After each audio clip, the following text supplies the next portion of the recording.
Juneteenth, Black History Facts, the story of Opal Lee. When Opal Lee was just 12 years old, a white mob burned down her family's home in Fort Worth, Texas.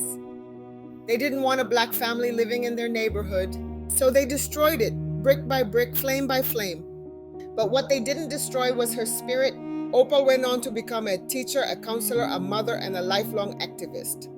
But there was one day she never stopped fighting for: Juneteenth, the day in 1865 when enslaved people in Texas finally learned they were free, 2.5 years after the Emancipation Proclamation. Opal believed that Juneteenth deserved national recognition. So at 89 years old, she started a petition. Not a protest, not a parade.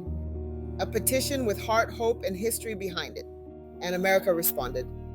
More than 1.6 million people signed their names to support her mission.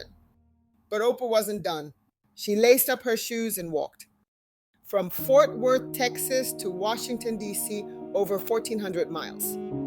She walked 2.5 miles each day to honor the 2.5 years it took for freedom to reach the last enslaved people in Galveston, Texas. It wasn't easy, but she said, "If a little old lady like me can walk to DC, you can join me in this fight for freedom." And she was right. In June 2021, at the age of 94, Opal Lee stood beside the President of the United States as he signed Juneteenth into law.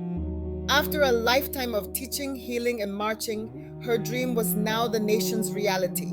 They burned her house down, but she built a legacy that fire couldn't touch. Because of her, we remember. Because of her, we celebrate.